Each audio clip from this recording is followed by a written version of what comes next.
Assalamualaikum warahmatullahi wabarakatuh. Apa kabar sahabat muslim semuanya?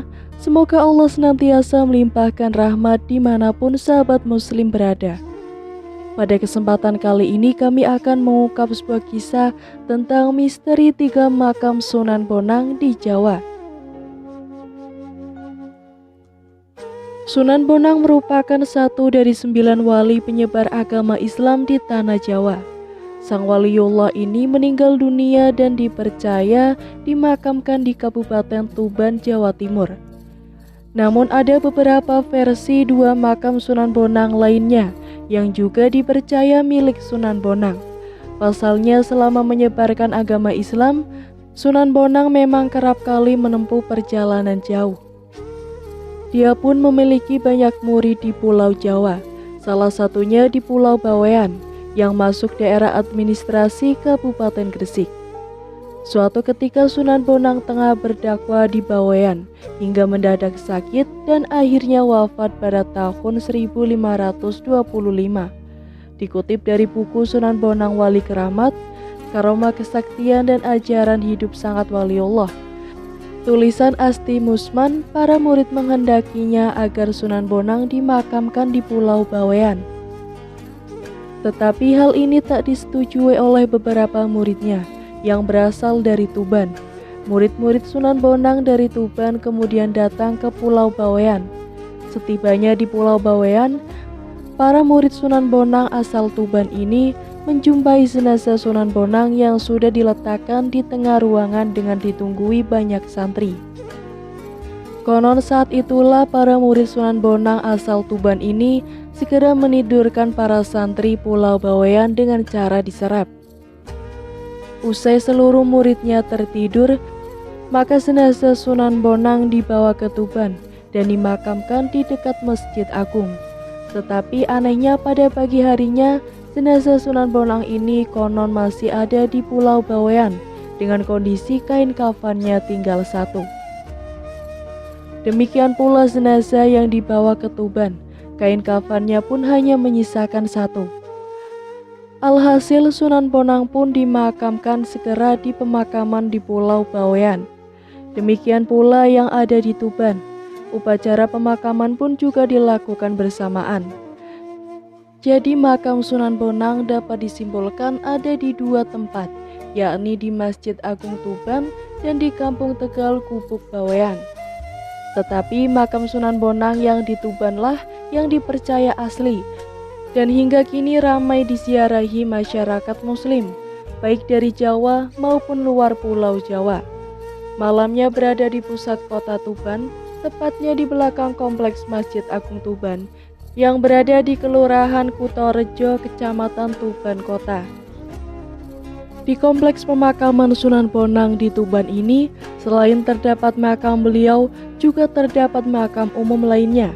Untuk menghubungkan halaman satu dengan halaman lainnya, terdapat sebuah pintu masuk, di mana pintu pertama dibatasi dengan relief bunga di kiri dan kanannya. Makam Sunan Bonang yang ketiga dipercaya berada di daerah Lasem, Kabupaten Rembang, Jawa Tengah. Lokasinya berada di Desa Bonang, sekitar 300 meter dari pasujudan Sunan Bonang. Lokasi makam berada satu kompleks dengan makam yang dipercaya Putri Campa. Sosok Putri Campa sendiri merupakan anak dari Raja Campa yang merupakan ibu dari Raden Rahmat atau Sunan Ampel atau nenek dari Sunan Bonang. Saat itu berdasarkan kisah Badat Tanah Jawi, Putri Campa ini menikah dengan Raja Majapahit Darawati. Pemakamannya berada di tengah-tengah permukiman desa dengan dikelilingi tembok tebal berwarna putih. Konon di situs inilah tempat tinggal Sunan Bonang hingga beliau meninggal dan dimakamkan di sana. Lokasi makam Sunan Bonang di Lasem ini berbeda dengan 2 lokasi sebelumnya yang memiliki cungkup atau tutup makam. Di sini makam Sunan Bonang tak memiliki cungkup. Konon beberapa kali usaha membuatkan cungkup selalu gagal oleh hal-hal yang tak masuk akal. Perihal mengenai kenapa tidak digunakan cungkup, sang juru kunci makam menyebutkan itu bagian dari agar menyimpan rahasia. Selain itu, sang waliullah ini konon sempat memberikan wasiat yang berisikan keinginan untuk mengikuti Sunan Ampel, agar makamnya tidak dicungkup supaya tidak ada yang mengkultuskan makamnya. Masjid Tiban adalah salah satu bukti peninggalan salah satu wali Songo, yakni Sunan Bonang. Konon masjid ini dibangun oleh sang wali hanya dalam 1 malam. Belajar perkembangan dakwah Islam di tanah Jawa, tentu kita tidak bisa melewatkan kisah perjuangan Wali Songo. Sunan Bonang dikenal sebagai salah satu penyebar agama Islam dengan cara yang baik, terutama bagi warga pesisir pantai utara. Terlebih di wilayah Desa Bonang Lasem, Kabupaten Rembang. Di wilayah ini, nama Sunan Bonang terasa sudah sangat melekat di hati setiap penduduknya. Hal ini terbukti dengan dipakainya nama Bonang sebagai nama desa tersebut. Begitu istimewanya sosok Sunan Bonang di mata penduduk desa Bonang. Memang bukan tanpa alasan. Sunan Bonang memiliki nama Makhdum Ibrahim, merupakan orang yang pertama kali membangun desa Bonang yang sebelumnya adalah sebuah hutan belantara, sehingga beliau sangat dihormati di lokasi tersebut. Kepemimpinan Sunan Bonang. Desa Bonang pernah menjadi salah satu wilayah yang cukup padat. Hal ini terbukti dari temuan sekitar 145 sumur kuno yang diduga dibangun penduduk di masa kepemimpinan Sunan Bonang. Dari sekian banyak sumur, 2 sumur yang berada di masjid dan pesarean disebut memiliki cerita tersendiri. Konon sumur tersebut dibuat oleh Sunan Bonang dengan cara menancapkan tongkatnya ke tanah. Orang-orang percaya 2 sumur itu memiliki keistimewaan yang tidak pernah surut, meski musim kemarau. Airnya juga terasa tawar dan segar, berbeda dengan sumur pada umumnya di sekitar lokasi tersebut, yaitu terasa payau. Tidak hanya sumur, masjid peninggalan Sunan Bonang juga memiliki cerita tersendiri. Dikisahkan masjid tersebut dibangun oleh sang wali hanya dalam waktu 1 malam. Dengan alasan inilah warga setempat menyebut masjid itu dengan nama Masjid Tiban.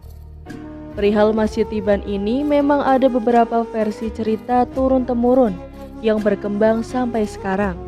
Ada yang memperkirakan masjid itu merupakan peninggalan Sunan Bonang. Tapi ada pula yang percaya bagian dari Sunan Langgar, salah satu murid Sunan Bonang. Masjid ini berada di Desa Gedong Mulyo Lasem, pernah dibukar pada tahun 1576. Beberapa bagian terutama di bagian mihrab dan menara tetap dipertahankan keasliannya. Sementara bagian yang lainnya mengalami pengembangan menyesuaikan jumlah jamaah yang semakin banyak. Di bagian belakang masjid terdapat kompleks makam. Di lokasi tersebut Sunan Bonang serta para imam masjid dimakamkan. Meski begitu, banyak versi yang berkembang terkait makam Sunan Bonang. Selain di Lasem, makam Sunan Bonang juga diketahui berada di Tuban dan Pulau Bawean. Namun demikian, Abdul Wahid sang juru kunci meyakinkan bahwa makam sang wali berada di Lasem di tempat kediamannya. Desa Bonang ini adalah tempat tinggal Sunan Bonang hingga beliau meninggal. Dan berdasarkan hukum Islam, orang yang meninggal harus dimakamkan di daerah di mana dia meninggal. Maka dari itulah saya yakin kalau Sunan Bonang dimakamkan di sini, karena beliau meninggalnya juga di sini, tuturnya. Apa yang dikemukakan oleh Abdul Wahid memang sangat masuk akal. Tapi terlepas dari berbagai kontroversi itu semua, di makam Sunan Bonang kita bisa menemukan sesuatu yang menarik, yang berbeda dengan pada umumnya makam para wali. Di makam Sunan Bonang ini, kita tidak akan menemukan batu nisan. Yang tampak dalam pandangan mata kita hanyalah berupa hamparan tanah berukuran sekitar 3 x 5 meter yang dipenuhi dengan tanaman bunga melati. Bagi mereka yang tidak tahu, mungkin akan menganggap tanah yang berpagar besi keliling itu adalah sebuah kebun bunga melati. Hal ini wajar terjadi karena di dalam hamparan tanah tersebut kita tidak akan menemukan adanya tanda sebuah makam.